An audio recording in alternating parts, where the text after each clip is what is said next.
Internet, and welcome to Gunner's Firearms. Hello, Maggie. Good to see you. Great to see you, Mark. What are we going to talk about today? Well, I had asked you this earlier, and I thought it was fascinating what you said, so I'll just ask you the same question again. Because I'd asked it seems like ammo's abundant. It seems like there's a lot of good ammo prices. Anything interesting going on with ammo lately? We've seen a lot of the seasonal cartridges start to come back, the weirder, rarer things that are hard to find, and we've been able to stock a few for the shelf. But from a manufacturing standpoint, I did have an opportunity to talk to one ammo manufacturer, and they said that they were having some issues getting powder and primers still, and some of that stuff is imported, and obviously the import rules have been changing, and there have been additional taxes and holds on some of those, so it has made it a little bit harder to acquire certain powders and still certain primers for our shelves. So we do get guys that come in and are absolutely disappointed that we just do not have what they are looking for, and they haven't been able to find it for quite some time or in any quantity. So for that, I just say hold out and be patient. At some point it will come back, but I can't tell you how long it's going to be. So it's been a bit since I've heard that. That's why I thought, well, that's interesting, because I have not heard anything like that. I kind of suspected something. Because of what you hear in the media. Yeah, it's just some things are still a little bit harder to acquire, and the components for some of those, just the base mineral components and things, those are used in other industries as well that are completely not firearms adjacent. So you do have to share materials, sometimes on a global level. And that is, I guess, where we are with some things. I read an article just a couple days ago that I thought was interesting, that there was one component in gunpowder, and I apologize, I know the raw material for gunpowder, like what they used back in the day, but they obviously use a lot of different things today.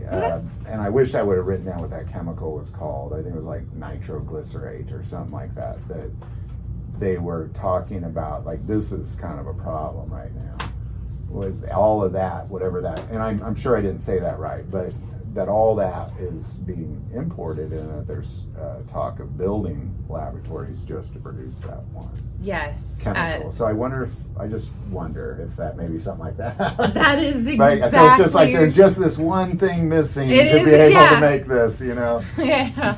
Let's make something, but we're missing a component, so it doesn't all go together the way it should. It doesn't work flawlessly, and those components that are missing are important. Yes. To you don't get the bang. No, they're very important to the chemical makeup of that, and so the problem that we're facing is a lot of that stuff is manufactured in other places around the globe, and not very many places. In fact, here in the United States, we have exported most of our manufacturing to other places.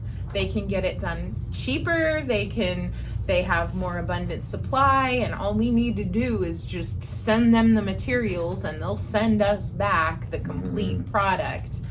But that doesn't always go so well. So a lot of things have been hit with high tariffs when they're being imported back. Shipments are just being held, waiting on the taxes and things to be paid for them before they can be released. Maybe they can't afford the taxes. I really don't know. I'm not privy to that information. But just patience and time. On a long enough timeline, you'll see everything. Well, do you mind if I ask you what, because my guess is you're talking to the people that you guys buy it from, and what suppliers and whatnot, like what are they saying as people are calling? You're like, well, I just don't have it. What are the suppliers saying? Are they giving you any sort of indication of anything? They don't. They're like, we just do not have the components at this time to complete this, and we're sorry. We do not know what the timeline will be on that, but we are trying our very best to find another source for it, or to make it happen. But it just, they're asking for patience and grace as much as we are. So sure, just sit there and wait. Please be nice. Please be patient. Please have a little bit of grace while unforeseen circumstances have arisen to and until we can make this Interesting. Until we can make it right. Now, if you don't mind me asking this question, is if you were, like, are you able to get no primers and gunpowder? We can get most of everything. Just Federal is the only hold up. Yeah. I mean, everything's pretty Oh, much okay. So really, it's just a certain brand. Yes, specific Okay. brands. Brand Because specific. yeah, Okay, not that's- every single primer, not every single brand of powder uses the same components. They have their own recipes, if you will. That makes sense. And Yeah. so, Yeah. it's been tough to get, as Brian mentioned, the Federal. And I know that Federal primers are used for loading other specific brands of ammo and different things. So you may find a difference in your brand of ammo of choice, your complete cartridge of choice. If they switch to a different primer, they might need a different powder to go with it or something. So the load data might change on those, and you might not get the same ballistic coefficients out of that brand of cartridge that you were getting previously before they switched over. So that's another thing too. I had a couple people complain, well, I used to buy this and it worked great, and now the new run of this, it just they suck. They really, really suck, and I will never use that product again. I'm like, well, hold up. Do you realize they might have changed the recipe on you? Is the lot number of the ammo you bought exactly the same as the lot number of the other ammo that was your favorite? What is a lot number? What does that mean? Well, that's, hey, they produce them in batches, and they have a lot number for that. When they change the recipe or change tooling, or change something in the production line, the lot number will change. And so if you can have one lot number of ammo that works flawlessly through a specific serial number of gun, and then you change that lot number, and you will get different results.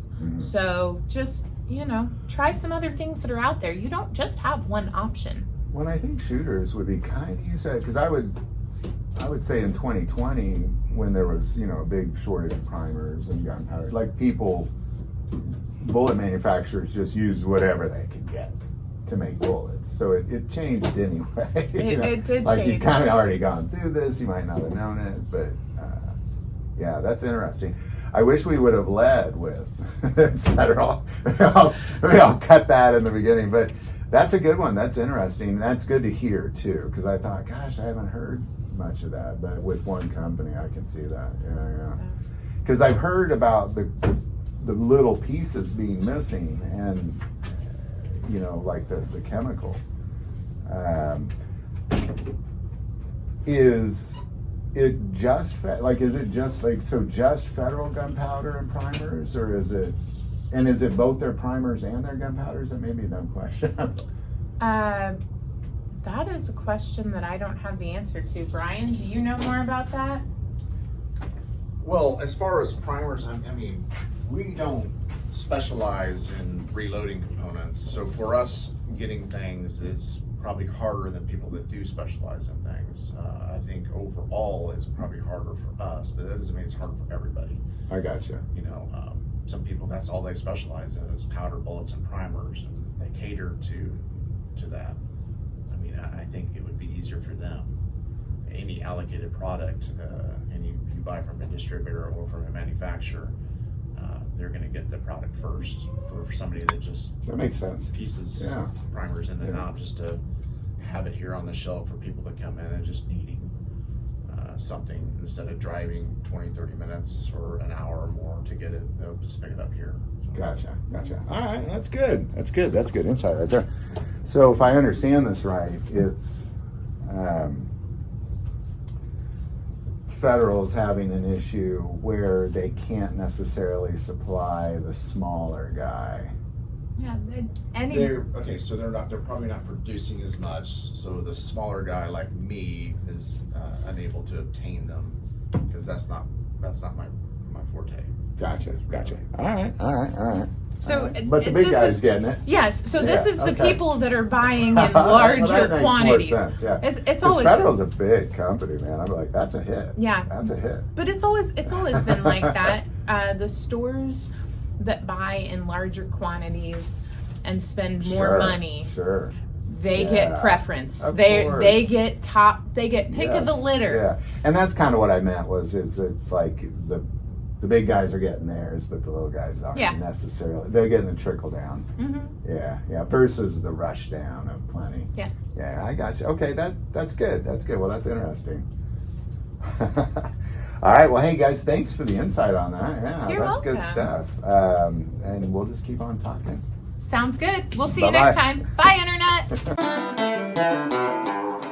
Internet.